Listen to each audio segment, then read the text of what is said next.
years ago, I set out on a walking tour, high in the Alps, a region quite unknown to travelers, where ancient mountains thrust down into Provence. The trek began on barren moors, 12 or 1,300 meters above sea level, through land that was bleak and monotonous. Nothing grew there but wild lavender. My route led across the region at its widest point, and after hiking for 3 days, I found myself in a wasteland, desolate beyond description. I made camp near the remains of an abandoned village. The day before, my water supply had run out and I had to find some. The cluster of houses, although they were in ruins, reminding me of an old wasp's nest, made me think that once there must have been a fountain, or perhaps a well.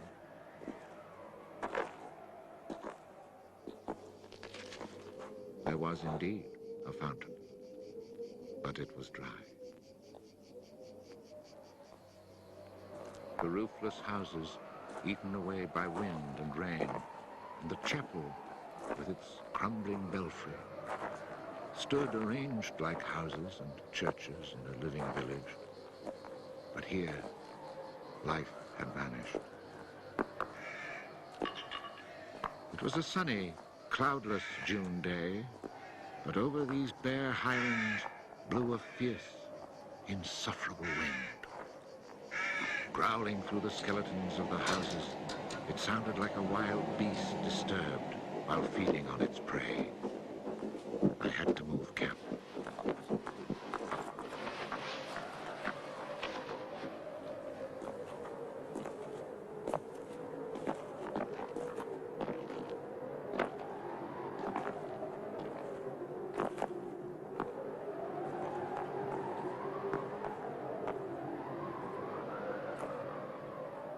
After 5 hours of walking, I still had found no water, and I could see nothing that gave me hope of finding any. Everywhere, I came upon the same drought, the same coarse weeds.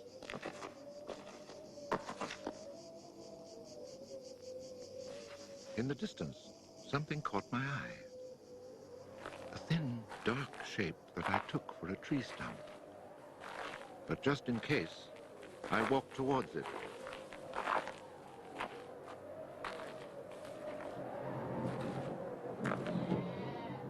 It was a shepherd, and beside him, resting on the burning ground, lay about 30 sheep.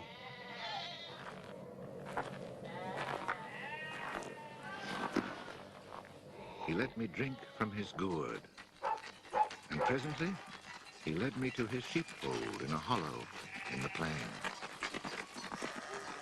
He drew water. Excellent water it was, too. From a very deep, natural well over which he had rigged a simple windlass.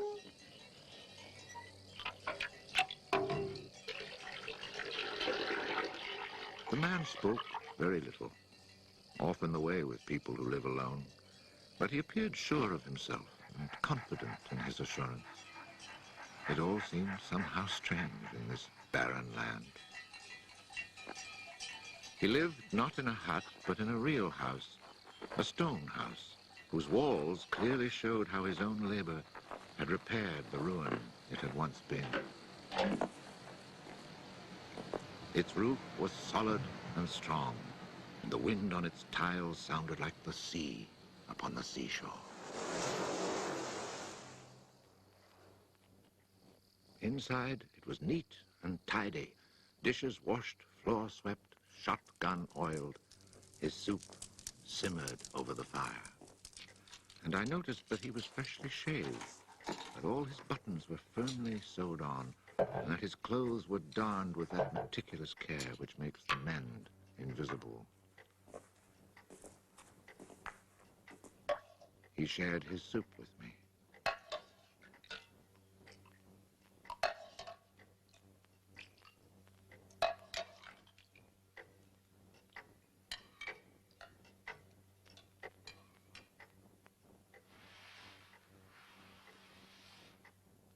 When I offered him my tobacco pouch, He told me he did not smoke.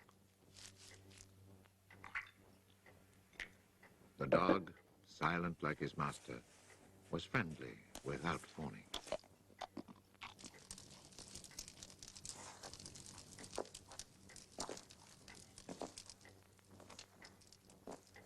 It had been agreed that I would spend the night. The nearest village was still almost 2 days' walk away. Villages in this region were few and far between, and I knew well what they were like. 4 or 5 of them were scattered over the slopes of these highlands, each one at the very end of a cart track among copses of white oaks. They were inhabited by charcoal burners. The living was poor, and families huddled together in a climate very harsh both in summer and winter found their struggle for survival made more bitter by their isolation. There was no relief. Their constant longing to escape became a crazy ambition. Endlessly the men carted their charcoal to town, then returned home.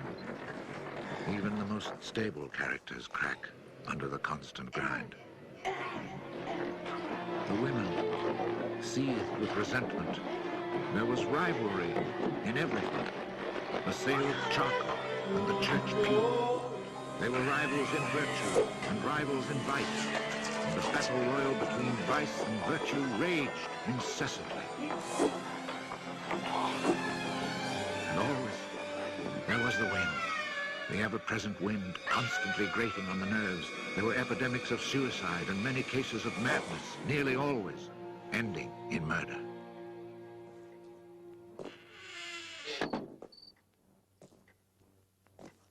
The shepherd, who did not smoke, went to fetch a little sack, and onto the table he emptied a pile of acorns. He began to examine them very carefully, one by one, separating the good from the bad. I sat, smoking my pipe. I offered to help, but he told me it was his work, and indeed, seeing how very carefully he carried out his task, I did not insist. That was the only time we spoke. When he had set aside enough acorns, he divided them into piles of 10. As he did this, he discarded the smaller ones, or those that were cracked, for now he was examining them very, very closely. When finally there lay before him 100 perfect acorns, he stopped, and we went to our beds. Being with this man brought a great sense of peace. The following morning, I asked him if I might stay on and rest for the day. He found that quite natural, or to be more precise, he gave me the impression that nothing could upset him. The day of rest was not absolutely necessary, but I was intrigued, and I wanted to learn more about him. He let his sheep out of the pen and led them to their grazing. Before he went, he took the little bag of carefully chosen acorns and put them into a pail of water to soak. I noticed that for a walking staff, he carried an iron rod as thick as my thumb and about as high as my shoulder.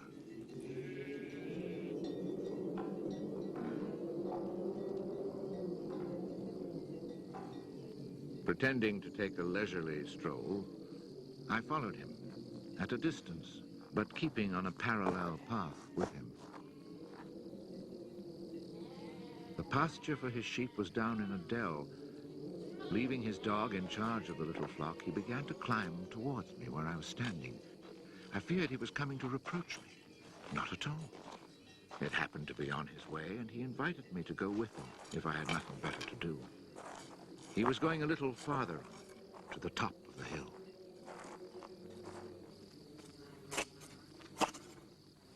When we reached his destination, he began to drive his iron staff into the ground. He made a hole, dropped in an acorn, and filled in the hole.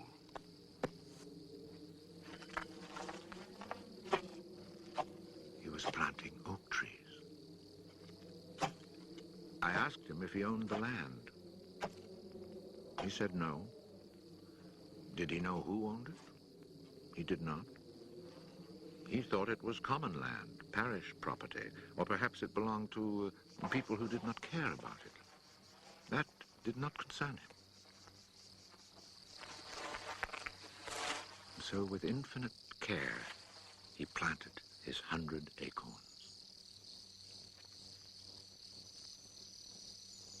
After the midday meal, he began to sort out more of his acorns. I suppose I must have been quite insistent with my questions, because he answered me. For 3 years, he had been planting trees in that desolate country. He had planted 100,000. Of the 100,000, 20,000 had come up. Of these, he still expected to lose half, either to rodents or to any of the unpredictable things which only Providence can account for. That left 10,000 oaks to grow on this tract of land where before there was nothing. It was then that I wondered about the man's age. He was clearly more than 50. 55, he told me.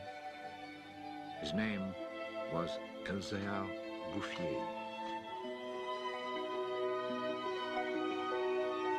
He had owned a farm down in the lowlands. It had been his life.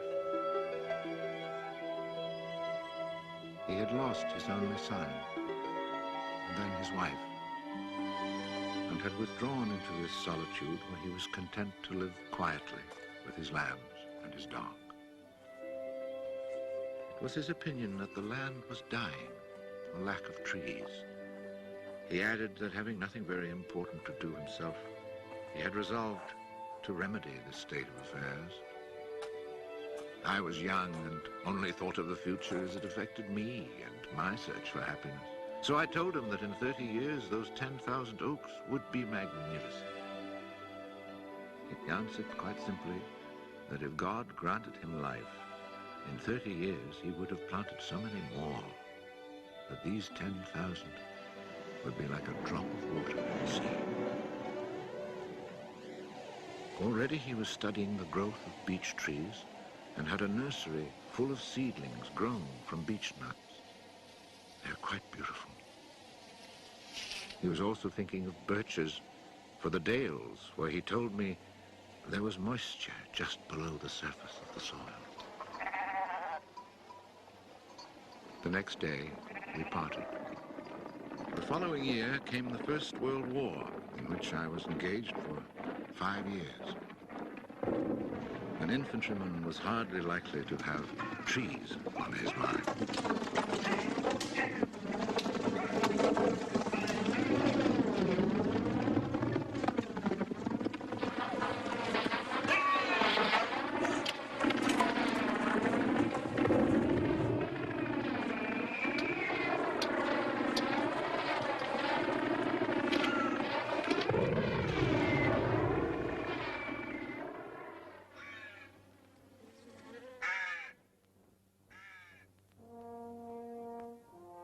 After demobilization, I found myself the possessor of a small gratuity and a great desire to breathe pure air.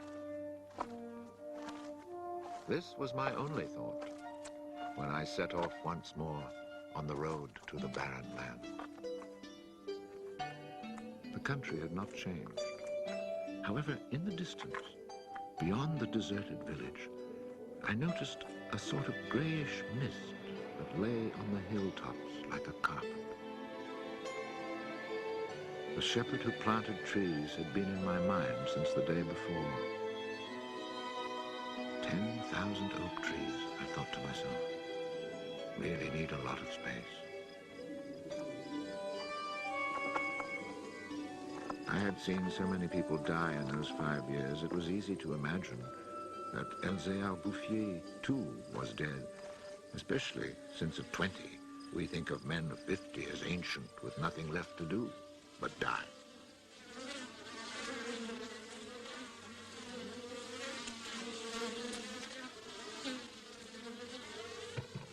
He was not dead. He had changed his occupation. He had only 4 sheep left, but now he had over 100 hives of bees. He had given up sheep because they threatened his young trees. The war had not disturbed him, and he had calmly continued his planting. The oaks of 1910 were now 10 years old and taller than either of us. It was such an impressive sight, I was struck dumb. And as he never said a word, we spent the whole day in silence, walking through his forest. It was in 3 sections and measured 11 kilometers long and 3 kilometers at its widest. When I reminded myself that all this was the work of the hand and soul of one man with no mechanical help, it seemed to me that men could be as effective as God in tasks other than destruction. He had followed his dream, and beech trees as high as my shoulder, stretching as far as the eye could see, were witness to it. The oaks were strong and past being at the mercy of rodents. As for Providence, she would have needed a cyclone to destroy this creation of man. He showed me handsome groves of 5-year-old birches planted in 1915, the year I was fighting at the Battle of Verdun. He had set them out in all the hollows where he guessed, and rightly, there was moisture near the surface. They were like young children, tender yet firm and confident. And creation, it seemed, had just followed in a natural sequence.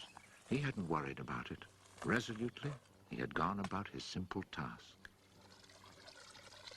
On the way down through the village, I saw streams flowing with water, which in living memory had always been dry.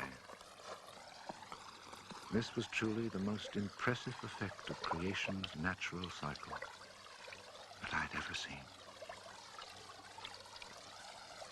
Long ago, these brooks had been full of water. Among the miserable villages I mentioned before, some were built on sites of ancient Roman villages, and archaeologists digging in the ruins had found fish hooks, whereas in the 20th century, cisterns were needed to ensure even a modest supply of water. The wind had scattered seeds too, and as the water reappeared, so did willow trees, reeds, meadows, gardens, flowers, and a reason for living. But the change had come about so gradually that it was simply taken for granted. Of course, hunters who climbed these heights in search of hares and wild boar had noticed the sudden appearance of little trees, but had put it down to some caprice of nature. That is why no one had meddled with the work of the shepherd. If they had suspected it was man's work, they would have interfered. But who would even think of him? Who in the villages or among the authorities could ever have imagined such constant, magnificent generosity?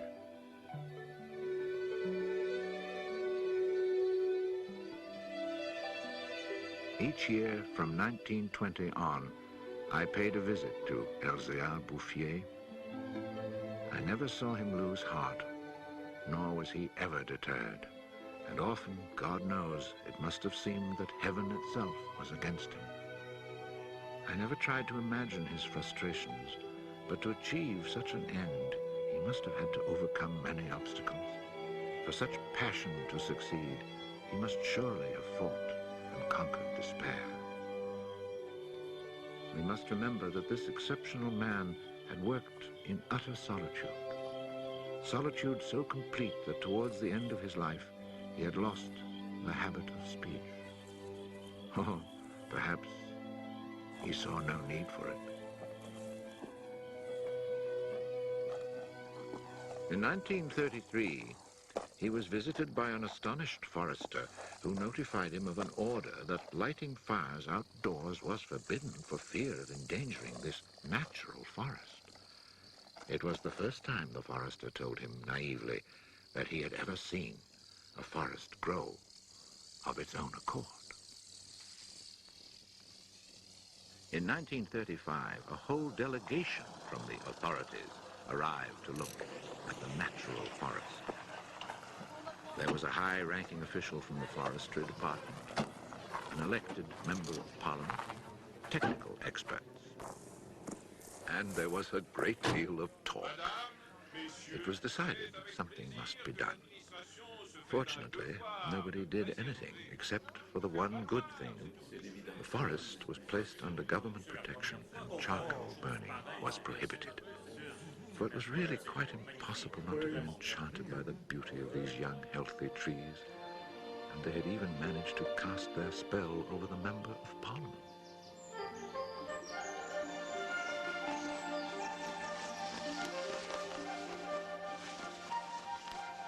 One of the senior foresters in the delegation was a friend of mine, and I explained the mystery to him. The following week, we both set out to find Elzéar Bouffier. He was hard at work about 20 kilometers from where the official inspection had taken place. I was right about my friend the forester. He was able to appreciate all he saw. I offered the eggs I had brought as a present. We all shared our lunch and spent several hours in silent contemplation of the landscape. The slopes we had climbed on our way up were covered with tall trees 4 times our own height.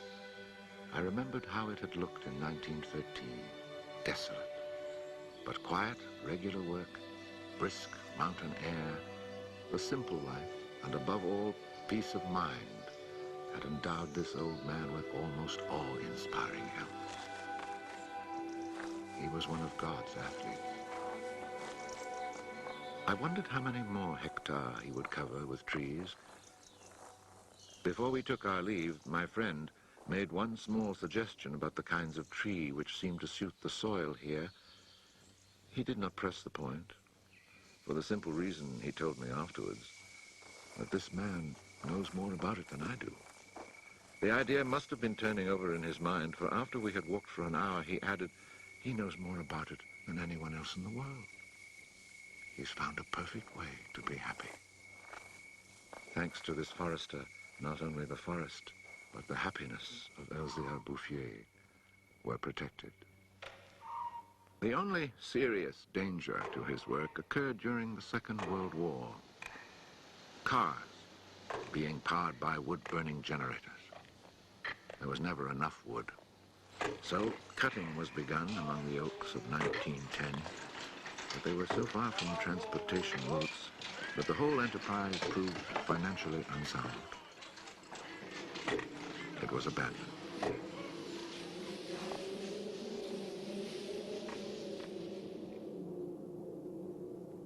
The shepherd knew nothing of all this.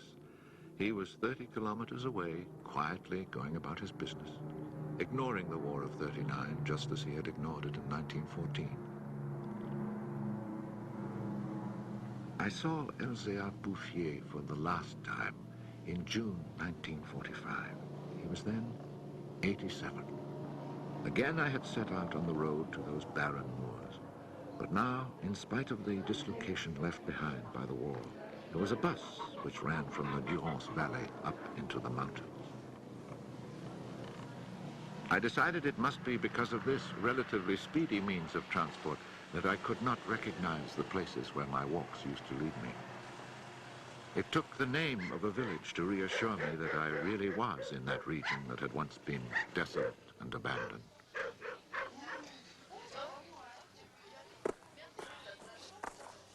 The bus dropped me at Vergon. In 1913, this hamlet of no more than a dozen houses had 3 inhabitants, wild creatures who hated each other, who set snares to make a living. They were people without hope. Now everything was different, even the air itself. Instead of the harsh, dry winds of the past, there was a gentle breeze full of fragrance. From the mountain tops came a sound like rushing water. It was the wind rustling through the forest. And then, even more astonishing, I heard another sound of water. I saw that they had built a fountain that was splashing merrily. And beside it, what I found most touching, someone had planted a linden tree, a perfect symbol of rebirth.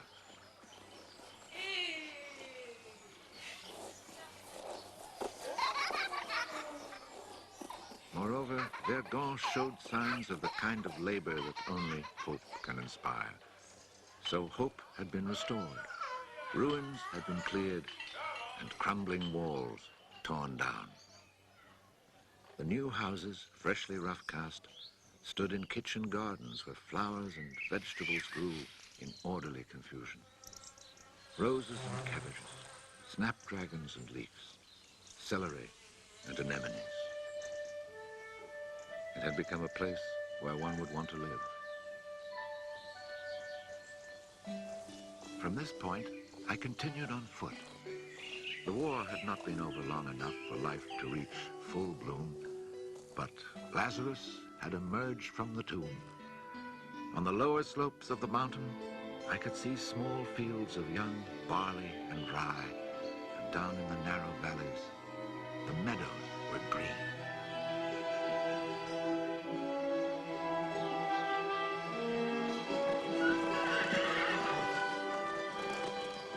It has taken only 8 years since then for the whole countryside to glow with health and prosperity. Where I had seen ruins in 1913, there now stand clean, freshly plastered farmhouses, evidence of happy, comfortable lives. Dry springs fed by snows and rains, now conserved by the forest, have begun to flow again. In the maple groves, each farm has its fountain brimming over onto carpets of fresh mint. Bit by bit, the villages have been rebuilt. People have come to settle from down in the plains where land is expensive. They have brought youth, life, and the spirit of adventure. On the roads, one meets people glowing with health, and boys and girls laughing as they enjoy their rustic pleasures.